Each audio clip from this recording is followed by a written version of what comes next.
All right, Sean, we start off in the first race of the afternoon with both CINNABON and DUOLOGY. Yeah, it doesn't seem like a very strong race.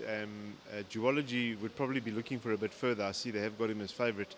You know, he could come up in a race like this, but I do believe that he's come well with the gelding and he will definitely appreciate further. CINNABON has been pulling a bit with the blinkers on. We've taken them off and we're expecting a good run.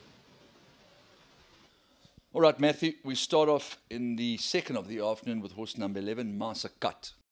Yeah, she's always shown us good ability. She's been beaten twice, but over 1,000 meters, and both times we had excuses. You know, we decided just to give her a break and bring her out of a 14, which is way more suitable for her, and she's fit and well, and we expect a good effort. Internal summer in the first leg of the PA. Yeah, she's battling at this stage of the game. Not happy that we've had a downpour. She would be one that probably prefers it a bit more on top. But having said that, I think she's got a tough task. We're looking for improvement. I think he's quite limited. The horse that beats him, Palace, I think Palace Green is his name, of Mr. Tarry's, came out and got rolled in a handicap. So I don't think he's the strongest horse. We put the blinkers on over ground. You know, he will win at some point. Hopefully it's tomorrow. But I think he is very limited. Okay, Wondrous Climber. One thing's for sure, he's a very fit horse. Yes, 100%. Having said that, I'm not really looking for the soft going for him either. We just see how it comes up on the day. But yeah, he's in a good space. I think that 28.50 was probably just out of his range. I think I won't go past the 2-4 in future. Yeah, but he must have a chance in a race like this, even though he is got big turnabouts at the weights with a lot of horses. I think he could still have a chance. INDY ICE, somewhat of an enigma, but he is becoming a bit more consistent.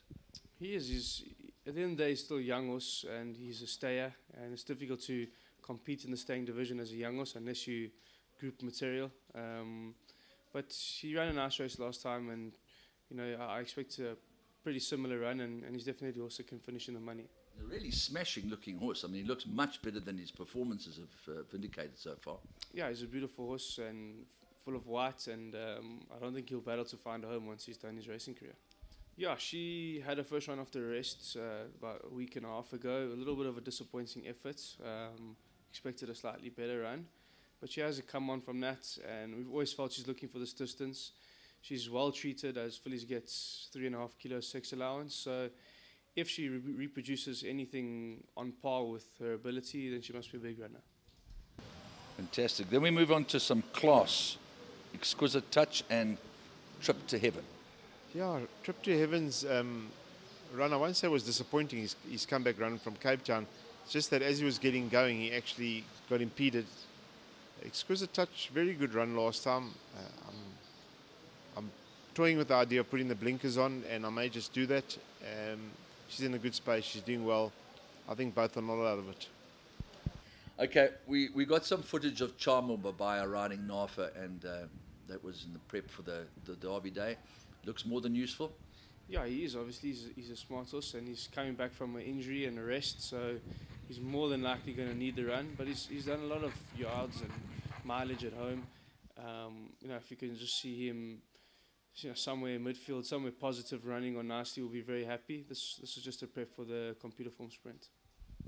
Both Desert Rhythm and Summer Afternoon are representing you in the 6th. Yeah, we had a little hiccup with Summer Afternoon, and we forced to run her a week later. On her best form, she should definitely be competitive. Desert Rhythm also trying the blinkers. She has been effective over 1,200, and maybe with the bit of softer going, she would come into the reckoning.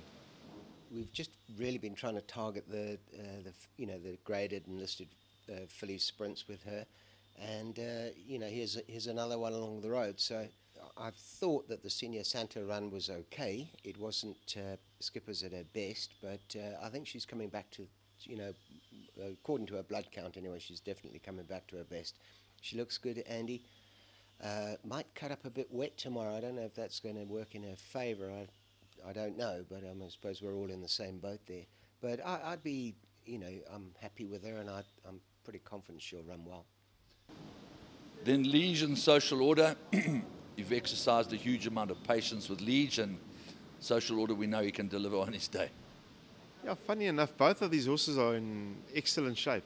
This is Social Order right here. I wouldn't be surprised if either of them upset the apple cart. Liege, the blinkers are coming off. They obviously haven't helped him, but he would love the cut in the ground. And Social Order, I think, has run well this course and distance, even with the cut in the ground, yeah. One thing's for certain, he's consistent and he's a flippin' fit horse, the Dazzler. Yeah, he's spot on there. He's very consistent and very fit and well. Out at the weights, obviously, but we just decided on his well-being and the size of the field that we'll just take our chances. We're happy to get a penalty. If we get a penalty and he earns money, we'll take it with both hands. But he's in a good space and he obviously can't be left out.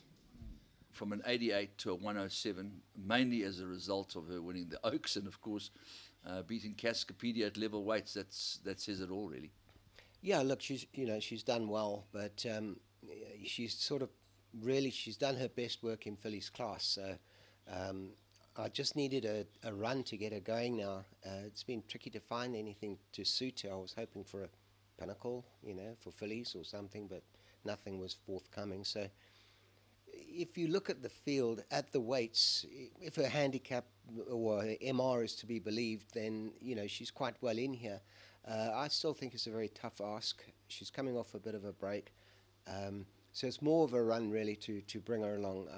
We do intend to run her in the Gerald Rosenberg, obviously a month's time. And that would be, I think, a much more suitable race for her. But I'm never sure if fillies' merit ratings, when they get above 100, whether they're really that well in against colts, bearing in mind that most of them got their rating through having raced against their own sex. So are we well in? I don't suppose we are. La Bastide and VI VÅ PIPA. Yeah, La Bastide, she's also definitely fit. Ran just the other day. Improved run with the blinkers off. Looks like a competitive race, Andrew, so probably got a place chance. And VI VÅ PIPA was disappointing in her last two, and I think she'll bounce back. Yeah, I think she's a nice filly. She won a good race last time. 1400 is still a bit sharp for her, but if she's got any sort of ability, then she should run a decent race. She's in good form, has a nice draw, and won this course and distance, so she's got to be a player in the race.